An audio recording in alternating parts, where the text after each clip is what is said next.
Hey guys, it's Nico from Steel City Vintage. In today's video, we're going to be talking about the Cartier Tank and if it's worth your money to upgrade to the extra flat.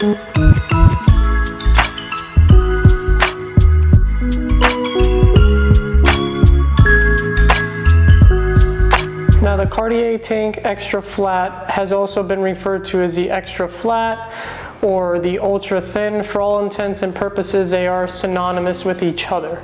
We're going to be comparing the Extra Flat to the Cartier Tank reference 78086. Now this is the Cartier tank that you typically see on your social media feed.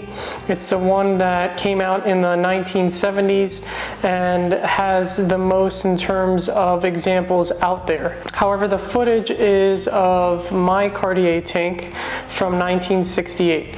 The dimensions are pretty similar, so I thought it would be worthwhile to utilize that as a comparison, as I don't have a 78086 on hand currently right now.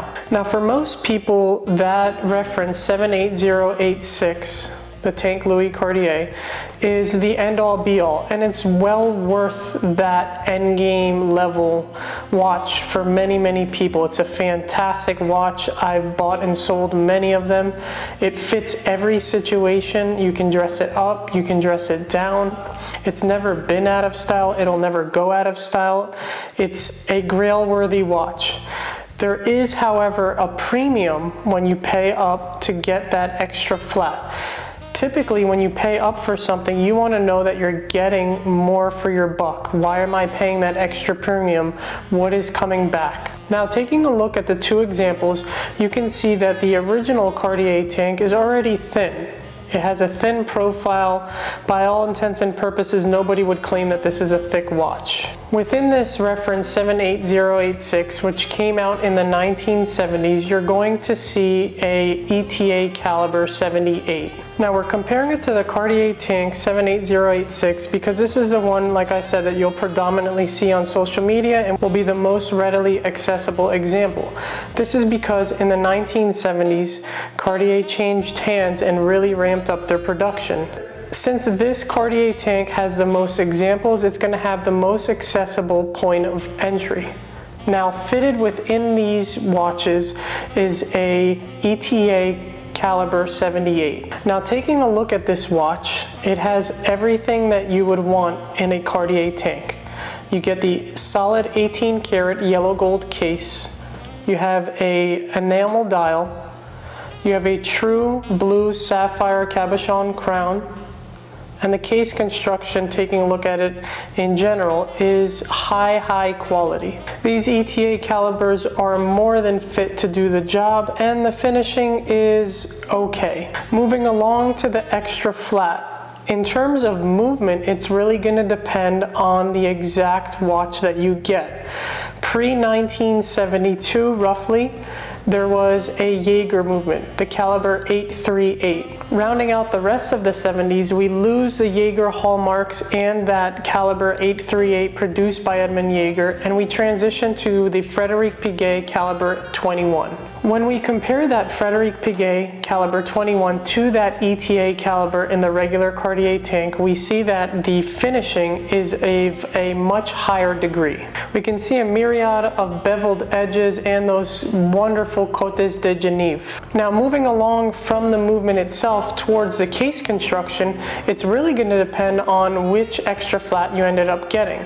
These watches started out being produced as early as the 1950s for documented examples, and there could very well be ones produced even earlier than that. Up until 1970 or so, Cartier utilized a pressed-in caseback style in terms of the caseback of the watch before transitioning in the first half of the 1970s to the reference 96019 that utilized 4 screws in the caseback to then secure it. In the later half of the 1970s, Cartier transitioned to again another reference which removed the screws from the caseback and then transitioned them towards the side of the case. No matter which extra flat you end up looking at, you can definitely see that in terms of case construction overall, it's a cut above when compared to that regular Cartier Tank Louis. That higher quality case coupled with the movement that is, with all due respect, superior to that ETA caliber in terms of timekeeping and accuracy,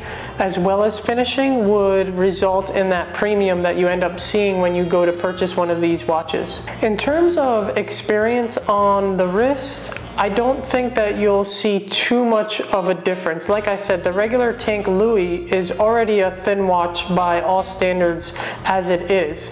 So that extra thinness that you get with the extra flat, while noticeable, I don't think makes up the big difference that you end up seeing in terms of price. For me, it's really the quality of watch in itself. The dials, for all intents and purposes, are pretty much the same. Depending on what part of the 70s you end up buying, you'll see either a no signature or a hidden signature. Depending on where it was retailed, you'll see either Swiss or Paris. So the dials are pretty much the same. You're not really getting much of a difference. There might be a little bit difference in the font, like I said, depending on when the watch was actually born, but the dial is the same. What you're looking at is just the quality of case construction. For me, getting an extra flat on the wrist, you can definitely tell when compared to a regular Cartier Tank Louis because it has a slightly different case profile. The brand cards are flatter and therefore look chubbier in my opinion. There's just that little bit of extra thickness horizontally that gives it more of that luxurious look because there's more yellow gold showing, in my opinion. And yes, you don't end up seeing the movement on your wrist, but if you're like me, then you're somebody who does appreciate when you do have the opportunity to take the case back off and look at that movement, that know that something in your collection was just finished to such a high standard.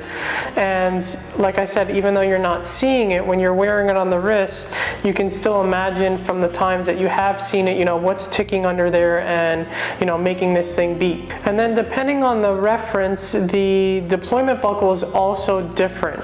So even though the dimensions width-wise are the same in terms of when you go to order that custom-made strap, the actual profile of the deployment buckle in terms of the C that you see on the back is wider with the 96019.